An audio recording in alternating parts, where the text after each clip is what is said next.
Okay, in the last episode, I shared with you some of the ups and the downs that I went through in my probate business. Market crashes, shifts in my referral, attorneys' focus, and everyone is going into survival mode. Go back to episode 1 and start there again. If you haven't heard the story, go ahead and listen to that first and then continue here. So the big question is this: how are ordinary agents just like us supposed to stand out in the overly crowded real estate space while living a great lifestyle without having to go broke or radically change what we're already doing? Probate is the answer, and this series will show you how. I'm Anthony Nitz, and welcome to The Probate Agent. Okay, so where I left it off was I was sharing how most of the attorneys that I was working with went either into the loan modification business, and basically were no longer referring business like the good old days. And in fact, some of them were even disbarred, and a couple of them faced some jail time for unscrupulous practices. And it put me into a position where I suddenly had to figure out a new way to survive. But I was not ready to give up on the probate side of things, right? So now you have to start and ask yourself, what is the best approach? How do I go out there and get that business? And in any case, that the one-to-many approach is the best way to go. Think about it like this: you go to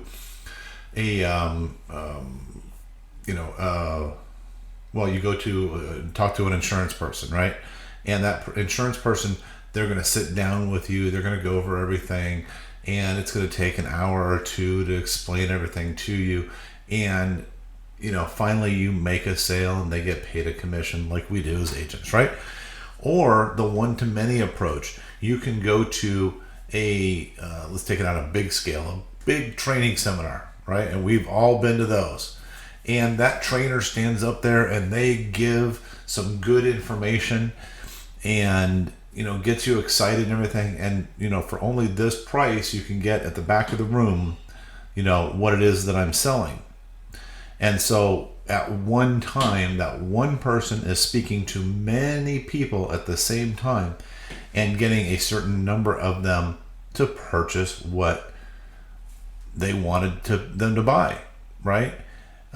Making their dollar per hour value incredibly valuable. And it kind of worked the same way. I got to the point where I had to do a lot of work up front to get those relationships with those attorneys. But then after that, it was just kind of more of a maintenance mode where every once in a while I pop in, say hi, we go, go out for dinner or go play golf or something like that. And that worked great for 5 years. Okay. But they also had higher expectations. They also had higher demands too, right? I tried going direct to homeowners. That didn't work. Why? Because it's 1-to-1. And this was, to me, this is the one thing that I really was so painful for me, even as an agent, is when working with a buyer or working with a seller, is to sit down with them for 2 hours, 3 hours, drive around with the car from all day on Saturday, whatever, doing the presentation or the dog and pony show, if you will, because that's more of a one-on-one sale, like I said in kind of the insurance guy's example. So did I chase down executors? And sometimes I did that. I tried that a little bit. Chase down executors, because that's what some of the other trainers were saying to do. Write, these letters and drop off packages and do all this stuff. But here's the thing, is that it was a really poor odds of success. Again, it's a one-on-one thing, right? Or less. And, what it amounted to was basically, be spending a lot of money on letter campaigns, time on cold calling and hard sales tactics to get that executor to let me to get in front of them. Because if I got in front of them, my chances increased, but that was the big trick, was getting in front of them. And even to the point where you're stalking them. I had a situation where I was actually out in front of somebody's house for like 2 hours, 2.5 hours, waiting for that executor to show up. I was dead set. I'm getting that listing. I'm going to wait for that guy to show up. I'm going to, tackle him in the driveway and say, sign this listing agreement, executor. But the only people who showed up was the police, because one of the neighbors said some strange guy sitting out in a car for 2.5 hours. So that was, needless to say, an interesting event. But did that work? Did the chasing down the executors? No, that was pretty tough.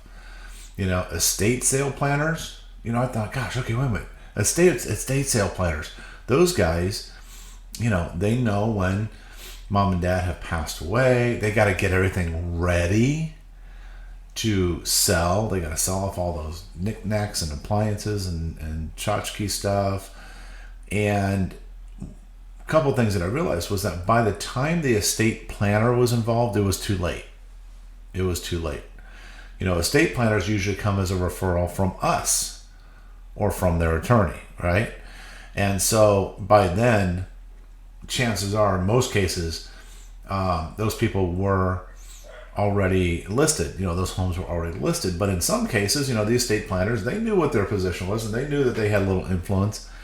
And so they could refer business. But I will tell you what, they were ruthless. They wanted huge referral fees. The ones that I dealt with. And so I said, that's not a sustainable model. And that's the other thing that I found, was that there was actual turnover in the estate planner business. A lot of turnover. There's a couple, 2, 3, 4 maybe of solid, these guys have it down and they'll be doing this for a long time. But there's, a ton of other people who come in and say, hey, this is a good idea. Let's be estate planners. So I was like going, okay, what do I do? How do I, get in front of people that need my service, my expertise as a probate specialist, as somebody who understands the emotions and the tragedy of it all, whether it's, mom or dad not being able to live in their home that they've lived in for 30 plus years, the family home, or, somebody passing away, in some cases suddenly. Okay. And so I had to think about it. I said, well, I've got to put myself in the flow of the river. Okay. In the flow of the river. So where is all of this, flowing? Where are all these transactions and these people? Where are they going to, end up? And, for me, one of the things that came up was these seniors living facilities, or assisted living facilities. And, actually, as I started researching and I started, hanging out and talking and doing some networking stuff, I found out it was actually a pretty good option. But we had to be very careful, because some facilities were very reluctant to give any kind of referrals. They didn't want to have an implied endorsement of this agent. Oh, you should use this agent. This agent messes everything up. And now they take on the liability of giving a bad referral, right? And so, but still, it was still a good option, still a good idea to make a relationship with those people in those facilities. And I was introduced to the moving coordinators. For large facilities, they have someone or several people in-house that will actually help people, on the outside, help coordinate their move, their transition. It's not just moving, like getting a truck, load stuff up and come over, but it's a transition, right? And that transition oftentimes includes how they're going to pay for the assisted living facility. Where does that come from? A lot of times it's the house, right? And so a good real estate agent is part of that thing, right? The smaller, lower income facilities, those types of referrals are done by the management directly.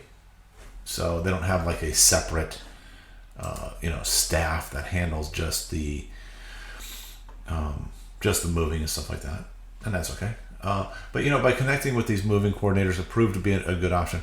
And even though in some cases they wouldn't promote me directly, sometimes they would, but in some cases they wouldn't, because like I said, the liability thing.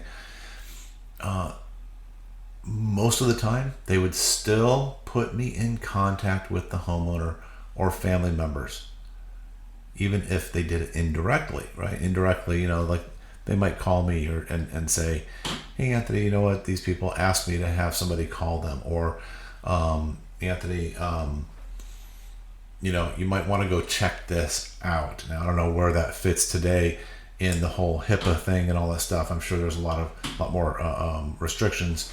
And so, be careful about that. Back then, it was a little bit more loose. But still, these people are connecting you with these families. So there's a trick to working with these moving coordinators on it. And there's definitely a wrong way to do it. And there's definitely a right way to do it. In fact, like anything, there was a learning curve. I had to figure it out. It didn't take me long, though, because I had a good grasp on how to identify the needs of those individuals and how to get them eagerly on my side. When I say those individuals, I mean the moving coordinators. I wanted them on my side for obvious reasons, right? And, to learn those details, just visit theprobateagent.com and download our free report.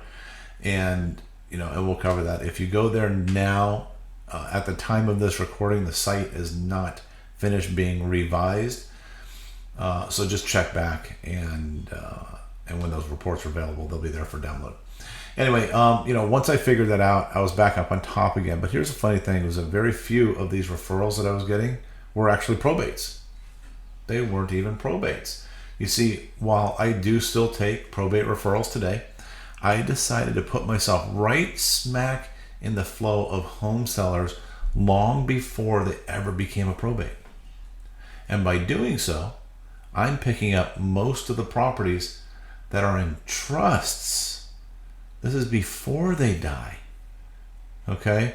There's no public records for this. There's no data source out there that can predict when this will happen. You just have to know how to put yourself in the right spot at the right time. See, it's expensive for someone to move into an assisted living facility. If the family wants a good quality of life for their loved one, the number one thing that they usually use to pay for it is what? It's their house, right? I mean, you get that, right? And usually they're in a hurry. Isn't that true? And oftentimes because the assisted living facility has a time frame that they must have the home sold in order to allow them to live there. So they can't leave it on the market endlessly in hope of squeezing every last penny out of the deal.